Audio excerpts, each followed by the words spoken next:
Hey guys, welcome back to my channel. Today we're gonna be doing my Sephora Vib sale haul. I picked up a bunch of stuff. I literally have made like 7 orders, smaller orders, but it's like each time I'm like, ooh, I'm gonna add this and this and this. So I thought I would do a haul for you guys before the sale is over so you can kind of see some products in action maybe that you were interested in.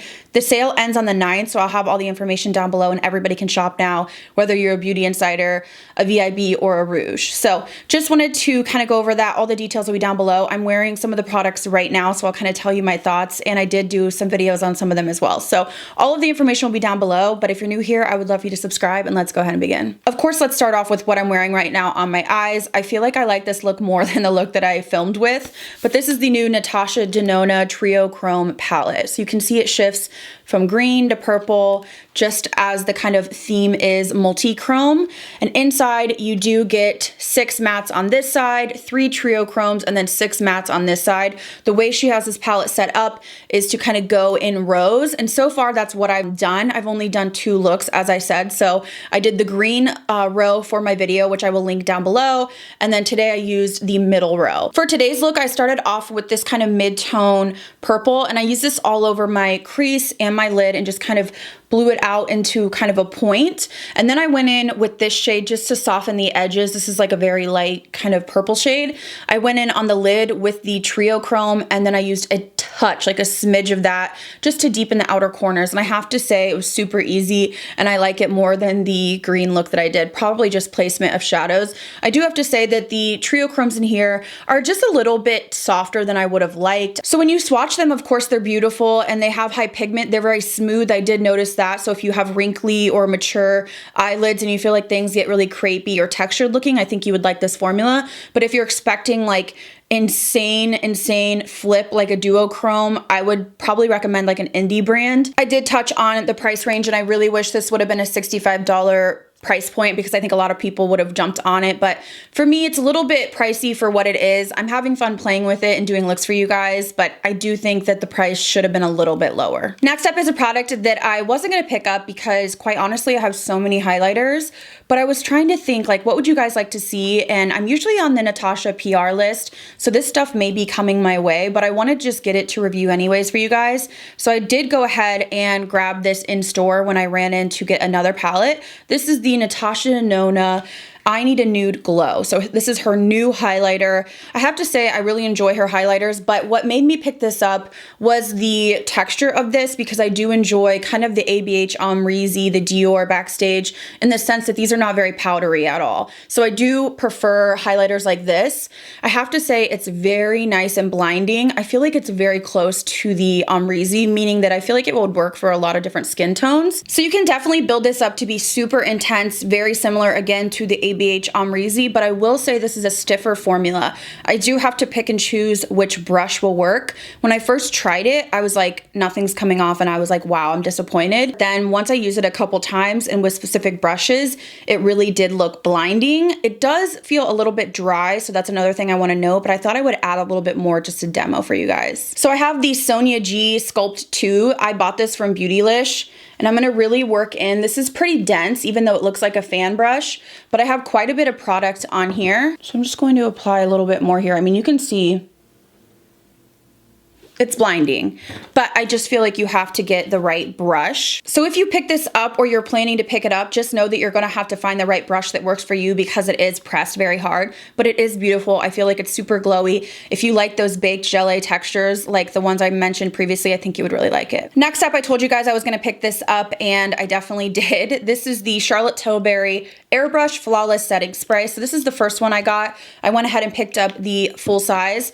This just locks my makeup in, period, end of story. It's better than All Nighter. It's just something about it locks my makeup in, and I am obsessed with it. So I wanted to have the full size on hand. In terms of the scent, it has a cherry scent. It doesn't bother me like some of the other ones I've tried. And this spritzer on this, it's not super fine like the Glow Recipe or the Morphe spray, but it's not like in your face to where you get droplets. I've never had a droplet or a problem with that. So I really highly recommend this. I love that they have a mini. You can try that first, but me and my friend Cheryl are just like obsessed. We both bought the mini, fell in love, and then went right for the big one. So had to get this, wanted to be stocked up. A repurchase for me, but in a different shade, is this Makeup Forever Matte Velvet Skin Powder. When I first tried this, I didn't like it. I don't like it just as a powder foundation. I had the wrong shade when I did the video, but I like this just as a touch-up powder or a setting powder if I need more coverage. So here is the powder that I already have. You can see I've hit pan, and this is the shade Y315. So this is good for kind of like the perimeter of my face, but if I really want to set my T-zone or touch up my T-zone, I usually use like my Charlotte Tilbury powder or my J-Cat powder, and I wanted to get this for those times when I have breakouts, specifically like in my T-zone area, my chin.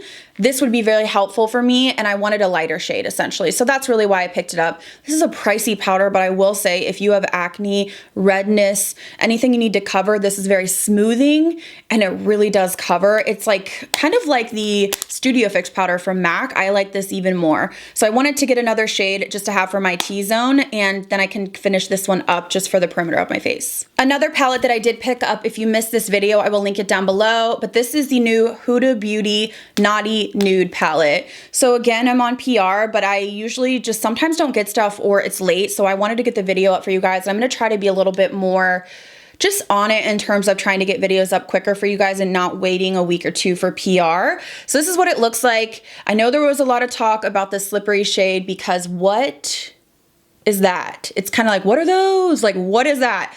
This is the dud of the palette. And I'm just going to say it right now. People were saying, try it as a base, try it, you know, on your face, try it on your lips. It's very sheer, so I don't even feel like it'll show up on your lips. Mine is. Now I've seen some that have more pearls encapsulated in the kind of like glow balm, but to me it's a clear balm, very similar to a clear lip gloss or Vaseline, and it has little pigments in there, but just it doesn't do much. So in terms of using it as a base, I'm sure you could, but it would crease. So when I use this on top of my eyeshadow, which is how I saw Huda use it in her video, she used it as an eye topper, like an eye gloss. It creased within 20 minutes, and you can see in my video it's already creasing. So for me, I will just never use that shade. I don't even find it to be very glowy, and I feel like that's kind of the consensus when I've watched other reviews, that every person that I've watched doesn't like that shade. Obviously, in terms of color story, if you're familiar with her brand, she does tend to do a lot of these shades that are kind of pinky, nude, nudish colors. So I don't think this is like a revolutionary color story, but I do think it's really pretty. I love these chocolate tones. My favorite shade in the palette was actually this kind of muted orange color. I just think it's so pretty for fall. And I have to say the mattes were a little bit powdery, but very pigmented, and they really stand out to me in this palette. She has quite a few different textures in terms of the kind of shimmers in here. And one thing I noticed is they almost feel like baked, especially like the marble swirl. And I don't think that they translate perfectly on the eyes. They kind of need a glitter glue, in my opinion, from what I've tried. I just feel like there's different formulas. Like this one I just pressed into feels almost wet like a cream, and it's much more metallic. But then these other ones are a little bit more flaky, like a glitter glue would really help you out. So overall, I like the mattes. I would probably use the mattes the most just to do like smoky wings or smoky matte kind of fall vibes for makeup looks. That's kind of what I'm into if I'm not filming. Although I sit here now with like a purple, whatever it is. I like to play with makeup, but really the mattes stand out to me in this palette. I do like it, and I think with the discount right now, if you get 20% off, paying $50 for it is a little bit more reasonable than the $67 that it retails for. A repurchase that I mentioned before was the new Kate Somerville Eradicate Daily Foaming Cleanser. This is like an acne treatment cleanser.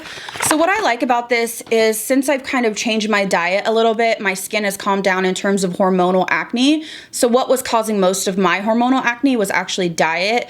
I'm very sensitive to soy sometimes, very sensitive to energy drinks, even melatonin because I was having a hard time sleeping. Anything like that, I have to be really careful. Even ice cream can really set it off, and you know I love ice cream. So it's kind of like a battle of I can have stuff once in a while but not overload myself. This helps with not hormonal acne, but just the normal blemishes that I am getting more so now. So instead of those deep under the skin hormonal acne blemishes that I was getting, I'm getting more of like surface little kind of like white heads, black heads, stuff like that. I like this because it's gentle. It doesn't strip my skin, but it also seems to kind of keep those little zits kind of dried up, so they just go away faster, essentially. So I've really been enjoying this. I went through an entire one. I was really liking the Milk vegan cleanser as well. That's a little bit more hydrating, but I thought I would pick up this one because I do still have some breakouts that are coming here and there, and this seems to keep them a little bit more at bay. And of course, you know, I had to restock on my purple shampoo. I feel like I'm a broken record at this point, but I've purchased this so many times, so I always get it during the sale. This is the Amika Bust Your Brass.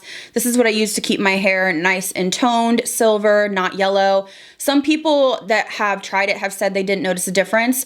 I leave this on for 4, 5, 6 minutes in the shower, so leave it on longer than it says. I think on the back it says like 1 to 2 minutes. Yeah, see, it just says wet hair, massage through and rinse. Definitely leave this on, and don't be afraid to, because it doesn't leave big streaks in my hair, and that's why I like it. It lathers, it doesn't dry my hair out, but it also doesn't leave streaks. I've had purple shampoos in the past that were really effective quickly, but they would leave streaks and grab in certain areas, and then it would look uneven, and I didn't like that. So I like that this is a little bit more just gentle, and it's beginner friendly. You're not gonna like come out of the shower with purple hair, which you can with other ones. Like, I've even done it. So I would just kind of try this out for your first time, maybe for like 2 to 3 minutes in the shower, throw it on, wash your body, you know, whatever. And then if you're not seeing enough results, then bump it to 4 or 5 minutes. And I promise you, it will keep your hair, I mean, nice and silver. I do get really yellow if I skip this even like once or twice, so I tend to use this every single time I wash my hair. So I saw that Makeup by Mario was releasing new lip products, and I was kind of intrigued. I saw there was like palettes, which I would never use. I'm just more of like a lipstick and go kind of girl, but I did pick up a gloss. This is the Makeup by Mario lip gloss in Golden Nude. I have to say it feels nice and heavy, just the packaging. I haven't tried it, but I thought we could try it on the lips right now. So there was 3 shades. I want to say like a mauve, a rose, and this golden nude. There's like literally some fuzzies flying around. Okay, so it feels nice and sturdy. This is what the packaging looks like, and I want to try it on right now. So it feels like it's going to be a little bit thicker. I don't smell anything, so we'll see. Okay, so it has a little bit of like a golden shimmer. It's pretty, but I don't know, you know, if it's gonna like knock your socks off. Let me do a swatch for you guys. Definitely has some pigment, and it's gonna give you really high shine and a little bit of like a glitter look. So I do think it's pretty. His line is not wowing me, which I feel really bad because he's so talented, and the looks he does are just so incredible. I'd lean way more towards Patrick Ta's makeup line. I've had more hits out of that line, but I'm never going to, you know, write off a brand or, you know, give up. I would wear this. I mean, it's beautiful. It's made my lips look massive. Like, do we need that? I don't personally, but it's nice. Feels comfortable. Kind of feels like a Fenty Beauty, maybe a little bit more, you know, thick or sticky, but overall I would use this. I just don't know if, again, it's like blowing my mind. None of his products have really stood out to me as like, you need these. Quickly wanted to mention the brush cleaner that I got. I always get this during the sale. It's just a good time to stock up. So this is the Cinema Secrets.